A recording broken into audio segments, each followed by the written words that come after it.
Bill ગેટ્સે એમ કીધું છે કે આર્ટિફિશિયલ ઇન્ટેલિજન્સ ઘણા બધા ક્ષેત્રોને ખતમ કરી નાખશે, પરંતુ 3 સેક્ટર એવા હશે કે જેને આર્ટિફિશિયલ ઇન્ટેલિજન્સની અસર નહીં થાય.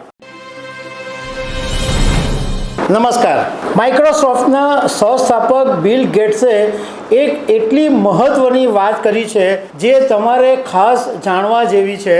બિલ ગેટ્સે આર્ટિફિશિયલ ઇન્ટેલિજન્સને કારણે ભવિષ્યના કામ ઉપર જે અસર પડવાની છે એના વિશે વાત કરી છે.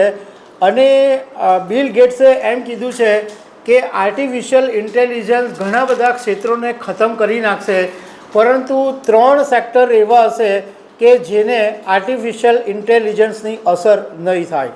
તો આના વિશે તમારી સાથે વાત કરીશ. મારું નામ રાજેશ શાહ છે અને તમે જોઈ રહ્યા છો ગુજરાતના સૌથી મોટા ડિજિટલ ન્યૂઝ પ્લેટફોર્મ ખબરછે.com.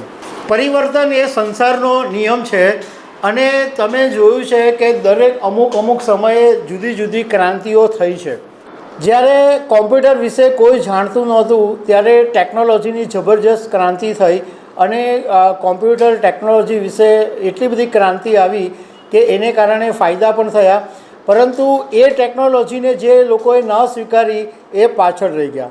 એવી જ રીતના જ્યારે ગૂગલની શરૂઆત નહોતું ત્યારે ઇન્ટરનેટ વિશે એટલી બધી જાણકારી નહોતી, પરંતુ ગૂગલ પછી ઇન્ટરનેટ ક્ષેત્રે જે ક્રાંતિ થઈ એને કારણે આજે આપણે જોઈએ છે કે ઘણી બધી બાબતોની સુવિધા પણ થઈ અને ઘણા બધા ગેરફાયદા પણ થયા, ઘણા બધા લોકોને નુકસાન પણ થયું, પરંતુ જે લોકો આની સાથે ચાલ્યા એ આગળ વધ્યા છે. હવે માઇક્રોસોફ્ટના કો-ફાઉન્ડર બિલ ગેટ્સે ભવિષ્યના કામ પર આર્ટિફિશિયલ ઇન્ટેલિજન્સની જે અસર થવાની છે એના વિશે વાત કરી છે. એમણે એમ કીધું કે આર્ટિફિશિયલ ઇન્ટેલિજન્સ છે એ મોટા ભાગના જે પ્રોફેશન્સ છે એને ખતમ કરી નાખશે. પણ 3 કેરિયર એવી છે, એટલે 3 ક્ષેત્રો એવા છે કે જેમાં જે લોકોની કારકિર્દી છે એને આર્ટિફિશિયલ ઇન્ટેલિજન્સ ખતમ નહીં કરી શકે અને એ નોકરીનું ભવિષ્ય માટેનું પ્રૂફ છે એમ તમે માની શકો. બિલ ગેટ્સે કીધું કે આર્ટિફિશિયલ ઇન્ટેલિજન્સની જે કલ્પના કરવામાં આવી હતી એના કરતાં પણ વધારે ઝડપથી આર્ટિફિશિયલ ઇન્ટેલિજન્સ, જેને AI તરીકે ઓળખવામાં આવે છે, એ ઝડપથી આગળ વધી રહ્યું છે અને એની વૈશ્વિક અર્થતંત્ર પર ખૂબ મોટી અસર થવાની છે એવું બિલ ગેટ્સે કીધું છે. કારણ કે AIનો જે ઉદય છે એ નિયમિત કાર્યો છે એને સ્વયં સંચાલિત કરી રહેશે અને એને કારણે ઘણી બધી એવી જે નોકરીઓ છે એ ખતમ થઈ જશે. મોટી ભાગના જે પરંપરાગત નોકરી છે એ ઓટોમેશનનો ભોગ બની જશે એમ બિલ ગેટ્સે કીધું છે. બિલ ગેટ્સે કીધું કે પણ 3 સેક્ટર એવા છે કે જેની અંદર કામ કરવાનું વાસ્તવિક બનશે. બિલ ગેટ્સે કીધું કે હું 3 સેક્ટરની વાત કરીશ, પણ એમાં પણ એવું છે કે એમાં આર્ટિફિશિયલ ઇન્ટેલિજન્સની મદદ તો લેવી જ પડશે. હવે એમણે જે 3 ક્ષેત્રની જે વાત કરી છે એમાં એક છે કોડિંગ ક્ષેત્ર, જે કોડર્સ, જે કોડિંગ ક્ષેત્રે જે લોકો કામ કરે છે એની વાત કરી છે. બીજું સેક્ટર છે એનર્જી એક્સપર્ટ્સ અને ત્રીજું સેક્ટર છે બાયોલોજિસ્ટ, જીવ વિજ્ઞાની. હવે એમાં એમણે એવું કીધું છે કોડર્સના ક્ષેત્રની અંદર કે AI કોડ જનરેટ કરી શકે, પરંતુ એમાં હજુ ભૂલોની શક્યતા છે અને મોટી ભૂલો થવાની શક્યતા છે. માટે માનવ કોડર્સ છે એની જરૂરિયાત રહેશે અને રહેશે જ, કારણ કે ભૂલો સુધારવા અને અલ્ગોરિધમને સુધારવા માટે અને AIના વિકાસને આગળ વધારવા માટે માનવ પ્રોગ્રામરોની જરૂર પડશે અને એને કારણે માનવ કુશળતા છે એની વેલ્યુ પણ વધશે. બીજા સેક્ટરની એમણે જે વાત કરી એનર્જી એક્સપર્ટ, એમણે એમ કીધું કે ન્યુક્લિયર પાવરથી રિન્યુએબલ એનર્જી, આ ઉદ્યોગો એટલા જટિલ છે, એટલા અઘરા છે કે એને સંપૂર્ણપણે મશીનોના હવાલે છોડી શકાય તેમ નથી. આના માટે માનવ દેખરેખ હોવી જરૂરી છે. એમણે એક સવાલ પૂછ્યો કે શું તમે આખી દુનિયાને પાવર ગ્રીડ ચલાવવા અથવા મહત્ત્વપૂર્ણ ઉર્જા નિર્ણયો લેવા માટે એઆઈ પર વિશ્વાસ કરી શકશો? આજે જે પાવર જનરેશન માટે જે પાવર ગ્રીડ હોય છે એ પાવર ગ્રીડનું સંચાલન માત્ર એઆઈના ભરોસે કરી શકાય?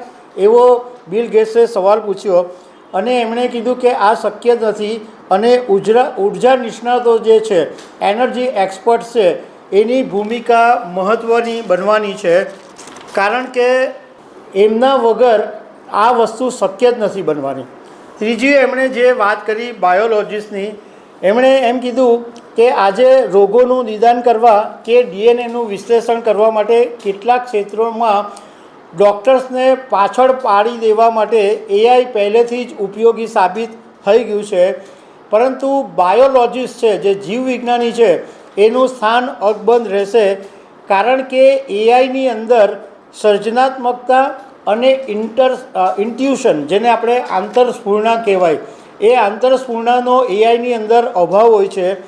એઆઈ ડેટા પ્રોસેસિંગનું કામ તો કરી શકે, પરંતુ જીવ વિજ્ઞાનના સાચા ઇનોવેશન માટે જે માનવ સ્પર્શની જરૂર પડે એ જીવ વિજ્ઞાની જ કરી શકે. એટલે આ 3 સેક્ટર એવા છે કે જેની અંદર આર્ટિફિશિયલ ઇન્ટેલિજન્સની એટલી બધી અસર નહીં થાય.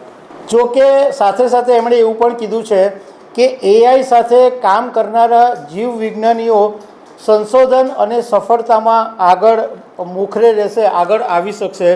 સૌથી મૂલ્યવાન કૌશલ્ય એને ગણાશે કે જે એઆઈ સાથે કામ કરવાની ક્ષમતા ધરાવતા હશે અને જે આર્ટિફિશિયલ ઇન્ટેલિજન્સને સ્વીકારશે એ જ જીતશે.